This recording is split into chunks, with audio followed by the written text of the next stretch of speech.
Everybody, welcome back to my YouTube page, The World of I. My name is Leon, and today's video will be probably one of the realest videos I've posted on my YouTube page this far. Now, the reason I decided to make this YouTube video is because I know what it feels like to be alone, and even when you're surrounded by people that love you, and I don't want anybody to feel like they're alone when going through some of the things that I'm about to speak about in this video. So by the title, my mother passed away 2 weeks ago, November 3rd, 2017. We had found out that she had been diagnosed with cancer way back in 2011. January 2011 was when she told us. She found it in high school. So since then, for those that personally know me, I haven't always spoken about this. These are things I haven't always felt comfortable speaking about, so sorry if I ramble or I'm just looking around and things like that, trying to get my thoughts together. Between February and May of my graduation and birthday, I spent a lot of time just in my head trying to prepare myself for having to be there for my mother again, because when she initially started taking chemo, I lived in this house with her. It was just mainly me and her, so yeah, I've seen the effects of chemo and it is a bitch. And so I had to be there for her, mentally, emotionally, spiritually, and of course keeping her body up physically during those times. So May came around, then January came around. No, not January, July came around. My grandfather threw a dinner for me and another one. And I hadn't seen my mom between the end of May for my birthday and about the weekend of July 4th, and I noticed something was different about her. I kept telling myself it was okay, but I don't believe in blind faith. Sometimes you do have to be a realist and step up to what's going on in your life, and I knew that soon I was going to have to do that. I moved back into this home, my mother's house, in August, which I had planned to be doing, which I planned to have done anyway, just to get my mind straight, get my feet underneath me before I made my next move after graduating college. But when I came home that night, I remember my mom crying in the bed. And she was crying because, well, I'm not even going to get into that. But yeah, so that kind of snapped me into a fight or flight mode where I was like, okay, I need to be strong for my mother because shit is about to get real. I remember telling myself that before I laid my head down that night. And then it's funny that I found myself back in this same room when I was 17, where I used to cry myself to sleep trying to figure out why this was happening to my mom. But in that time, in the past 7 years, I've learned that we're not in control in this life. There's many things out of our control, and the only thing that you can control is how you react to things. And to sit down trying to ask yourself why, you're just going to drive yourself insane, because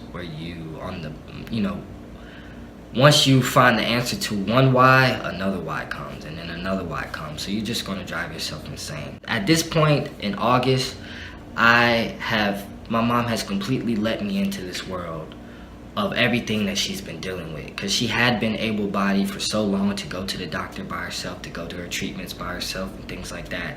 But at this point, I was the primary one talking to the doctor. So I sat down with a doctor, and the doctor just told me everything.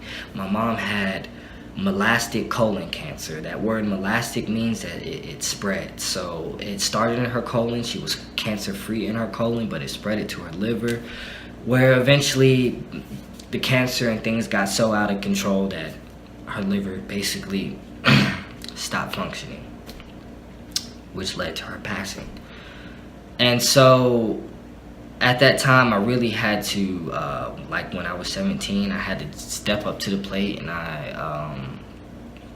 had all her paperwork, all her medications, everything down packed when it came to going to the doctor. And the decision that we had to make was whether or not that she wanted to do the chemotherapy. Personally, I wanted her to do it at first. After pondering on it, I had made the decision that I didn't want her to do that, because chemo is a very painful, it's a very, I don't even know, I don't even have a word to describe. It can heal some people, but it comes at a price. It comes with burdens that I wasn't ready, or I didn't want my mom to bear any longer, and I can tell that her spirit didn't want to bear them any longer either. So I told her that I was perfectly fine without her taking chemo, and I just came to a realization on what death really is. Something I had to deal with or fiddle around in my head with the past 7 years, when I found out my mom had been diagnosed. And death is a very natural thing, and even now my understanding of death, how things are dying and being born all around us, and things must die, a seed must die. As I said at her funeral, a seed must die for a tree to grow and bear fruit to share with the world. And so, and my mom finally came to the point where we decided to go with hospice, which is like a palliative care symptoms management. It's basically a philosophy of medicine that helps treat people's symptoms so that they're comfortable in their transitioning. So once I finally swallowed that pill and I made the decision with my mom that that's what we were going to do, when was this? This was early September. Once we went with that, here I am once again in this home with my mom, caretaking for her. And that experience taught me a lot, which I'll probably share in future videos. But yeah, it's rough to see your parents,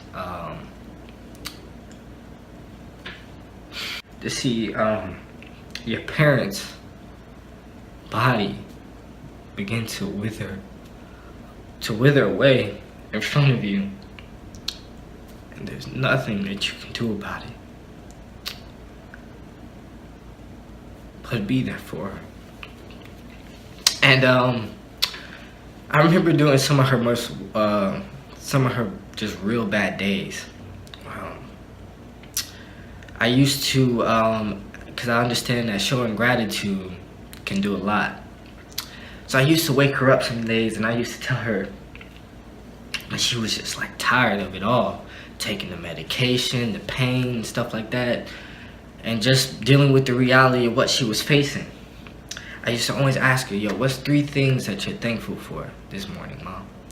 And she would tell me, and then I would tell her 3 things that I was thankful for. And one was always that I had a mother like her, because my mother was probably and will be the biggest inspiration in my life, because I seen that woman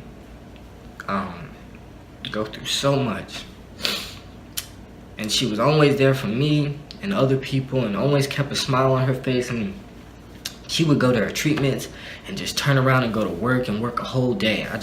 I don't know how she did it. It really taught me about the type of cloth that I'm cut from. And you don't really understand how strong you are until being strong is the only thing that you have to be.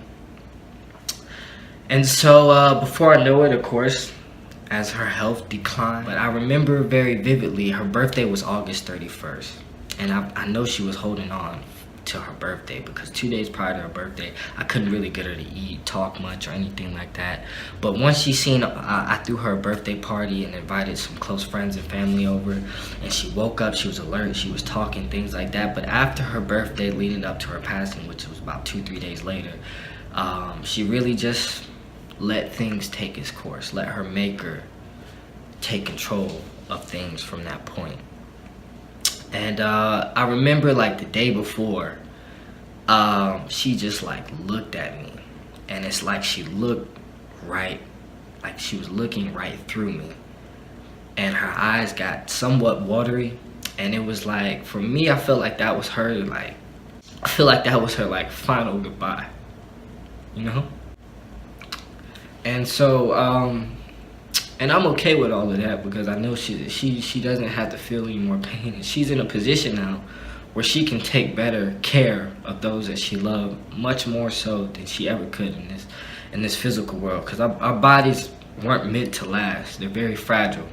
And flesh and people and men will definitely fail you at some point in your life. But,